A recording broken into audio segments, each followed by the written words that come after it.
Good morning sa ating lahat. So, tayo po magtatalakay sa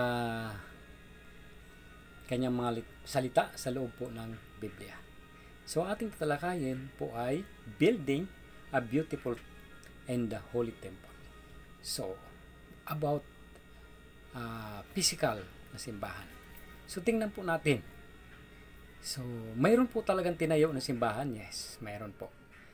So kaya mababasa po natin sa 1 John chapter 1 verse 5 in chapter 1 John chapter 1. Ayan po. So the temple in the time of Old Testament ay naitayo po yung physical building. So subalit ang building na ito ay nakaplano ayon sa pamantayan ng Diyos. Ito po yung panahon po ni Moses. The time of Moses building in a tabernacle. So nakaplan po ito. Mababasa po natin sa Exodus 25 verse 8 to 9. To build a tent tabernacle for God to dwelling. Yan, to dwelling God. So ibig sabihin, sa panahon po ni Moses, sinabi po ng Panginoon kung ano ang laki, sukat ng itatayo niyang templo. Na po? Kung anong sukat. At lahat po ng gagamitan ay sa pamamagitan din ng Panginoon. Kung ano po yung gamit na dapat gamitin o gagawin ng mga kagamitan.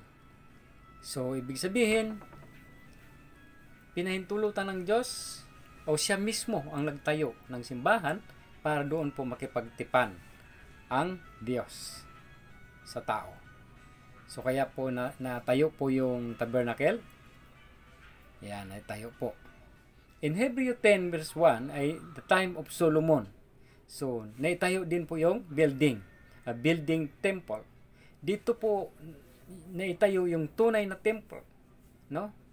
Kasi sa panahon po ni Moses ay tabernacle po, parang tent lang po itong templo. But sa panahon ni Solomon, dito po natupad yung pagtatayo ng templo. Dapat po kay David, pero hindi po nangyari kay David sapagkat si David po ay hindi po karapat-dapat na magtayo ng templo sapagkat siya po ay tawag nun may bahid po siya ng dugo sapagkat marami siyang pinatay po. Sapagkat siya po ay mandirigma. So kaya po sa anak niya po natupad sa panahon ni Solomon ang pagtatayo po ng templo.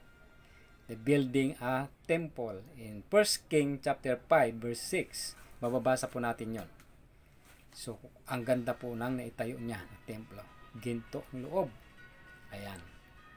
So pangalawa, temple in the time of New Testament. Anong klaseng templo ang naitayo po sa panahon ng New Testament? So, anong klaseng templo? No? Hindi na po siya physical temple. Ito po ay tinatawag na spiritual temple. So, kaya po, ano po yung pinatutungkulan? A person of heart. So, hindi na po yung building. Yan. So, kaya po, sabi po sa Acts 5:45 hanggang 50, God's a longer dwelling in a physical building. So, ibig sabihin, hindi po tatagal ang Diyos na makisama doon po sa nilikha ng tao na building. Hindi po kayang tumira ang Panginoon. But, sa ating panahon, saan po piniporsyo?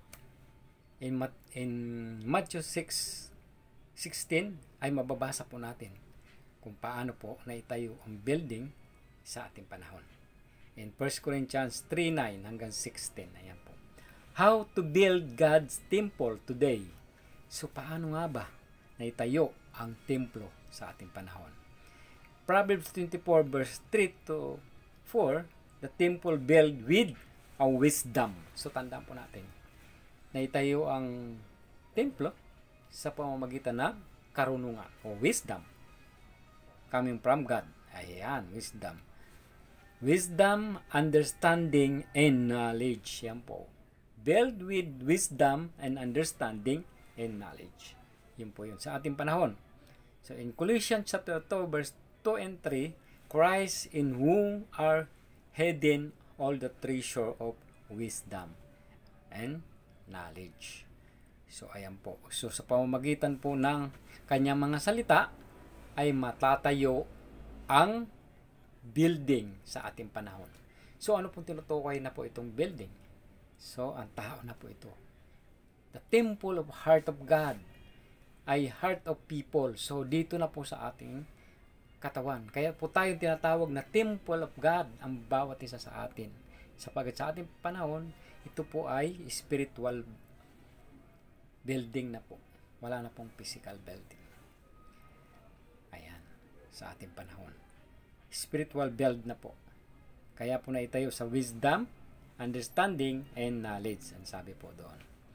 In John chapter 1 verse 14, in 1 John chapter 1 verse 1, in Luke chapter 24 verse 44.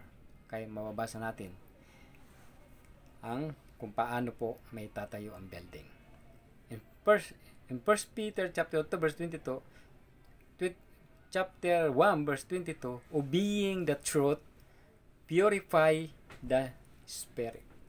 So ibig sabihin kung tayo po ay susunod sa katotohanan at mapopurify po tayo sa pamamagitan na banal na espiritu. So muli, magandang umaga po sa ating lahat. Pagpalain po kayo sa mga salitang ito, nawa po talaga maunawaan natin mabuti kung ano po yung templo sa ating panahon. God bless you po.